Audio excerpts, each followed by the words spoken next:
Hey everyone, I'm Richard Byrne and welcome to another episode of Practical EdTech Live, coming to you live from my undrywalled office space next to my new home in Paris, on Paris Hill, Maine, or in Paris Hill, Maine, I should say. All right, so let's go ahead and get started here. I have some questions from readers that I want to answer for you, and I also want to start by just kind of clarifying a little controversy that I might have touched off the other day on Twitter regarding iPads and Chromebooks and PCs or MacBooks. My intention was not to start any controversy. It was really just to make an observation that lately I've been hearing more and more from teachers and from some tech administrators as well, the phrase "we're stuck with iPads," meaning they'd prefer to have something else, whether that's a Chromebook or a MacBook or something else. Generally, they're saying we'd rather have a Chromebook than an iPad, and that's fine.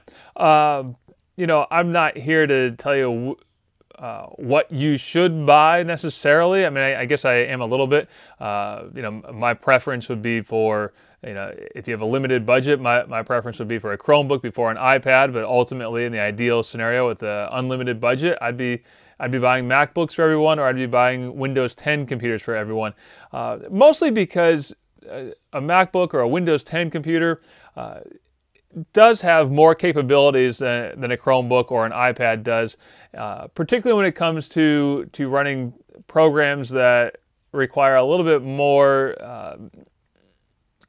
power, basically, from the computer itself, particularly when you get into really high definition video editing, but also you get into programming. If you want to do some true programming, having a Windows 10 computer or a MacBook is going to give your students more flexibility and more options than relying totally on the cloud. The cloud will get there. I'm sure the cloud will get there before too long. So that's why I wanted to start with there. I wasn't trying to kick off any real controversy there, but I do appreciate all the comments from everyone who weighed in on that conversation on Twitter. So, without further ado, let's go ahead and get started with some questions from readers that I've had over the last few days. So we'll start with, I'm looking for an easy way to count and show scores or points in games that are created with PowerPoint. So two options came to mind when I read this question. One is Jeopardy Rocks, which has been around for a long time. You can find it actually at playfactile.com, or if you Google Jeopardy Rocks, that's the first result that comes up. So I would try that. And if you're not married to PowerPoint and you're willing to try Google Sheets or Google Slides, Flippity.net offers a great template that you can use for creating your own Jeopardy style games.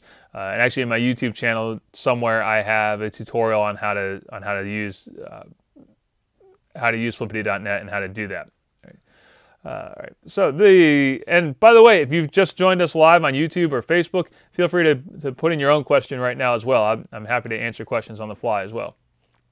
So, the next question was, what would be a good alternative to the Zoob app where students can choose a character and record themselves on their mobile phones? I'm familiar with Voki and Telegami, but I'm looking for something new. It just turns out that I have just tried something new. It's called Avatar Chat. It's only available for Android right now, but they're promising that it's coming for iOS soon. I don't know what soon means, but coming soon. So check out Avatar Chat. It seems to me a lot like Voki in that you can pick your avatar and customize your avatar a little bit and then record yourself. Like I said, it's only available for Android right now, but it is free and you can install it.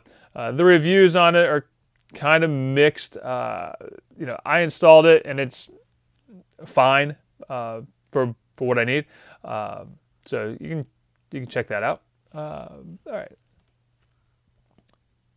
So the next question that I have here is, I thought of a question about Google Keep.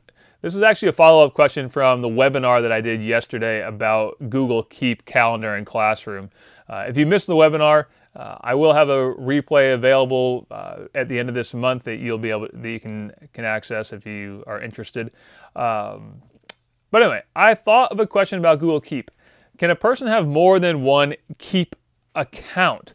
Or more than one Keep? I'm a school librarian and I like to share things with staff. Are things in Keep shareable with others so that if I were to compile a bunch of resources in there, can I just share the whole thing?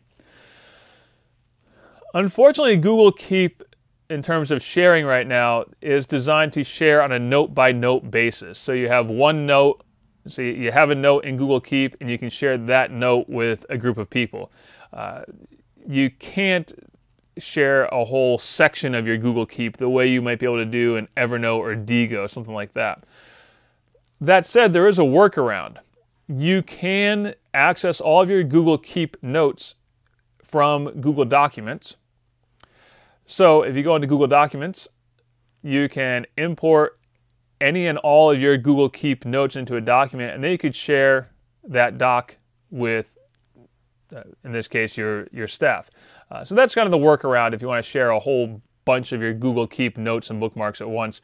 Import them into a Google Doc, and then you can share that Google Doc. And of course, anytime you update that Google document, everybody who has access to it will see the updates as well. All right. So a question just popped in there from Vicky.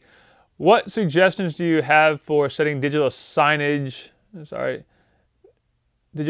for schools? So you mean like a big billboard outside, that sort of thing? That's a little bit out of my realm of expertise. I've never tried to purchase a big digital sign. Sorry, I don't really have a great answer for you there. Unless I'm misinterpreting that question, which is entirely possible. But I've never tried to buy a big digital sign outside. Sorry. I wish I had a better answer for you. So another question that's popped in here, and hey, welcome Facebook people. Thanks for joining us. I watched your video about virtual reality panoramas. This is a video I made yesterday. I'm wondering if there is a way to capture more than just the field of view that the cardboard camera line puts on your phone. So the cardboard camera app for Android and iOS does have a way to capture panoramic virtual reality or create panoramic virtual reality experiences. But it really is just a panorama. It doesn't capture anything above or below you. Now, the Google Street View app for Android does let you do that. So if you have the Street View app installed, and this is not the Google Maps app, this is Google Street View. It's a different app. The Google Street View app will let you capture 360-degree imagery. So you capture 360-degree imagery, and then you can share that imagery, and you can view it inside your cardboard viewer, so you can experience it as a three-dimensional experience. The downside to that is that it doesn't capture sound the way that the Cardboard Camera app does. Cardboard Camera does capture your sound. So if you want to talk during your panorama in Cardboard Camera, you can do that. The Street View app doesn't do that. So yes, there is an answer. Yes, you can capture 360 degrees. All right. Other questions that popped in here. Let's see. Okay. All right. So the last one was more a suggestion than a question, I guess. That was, can you please add captions to your videos? I would love to. The trouble is, I'm just one person. And writing the transcript for captioning all the videos to put on Facebook is kind of a labor-intensive process to get it all done correctly, and that's why I haven't done it yet. I just don't have enough time in my day to do it. If I did that, I probably wouldn't produce nearly as many videos or nearly as many blog posts if I was captioning all my videos. Now that said, if someone has a great solution for how to do it quickly, I'd be happy to hear that. I know the YouTube video editor or YouTube does have an automatic captioning, but in my experience, the automatic captioning and YouTube has not been accurate, which is why I haven't used it. So, all right, let's see if there's any other questions here. And apparently there are not. This was kind of a on-the-fly Practical EdTech Live. Thanks for joining me. Those of you who signed in live, I appreciate you joining me. Thanks for the thumbs up. Really appreciate it. And I'll see you all next week when I do this again. Have a great week, everyone.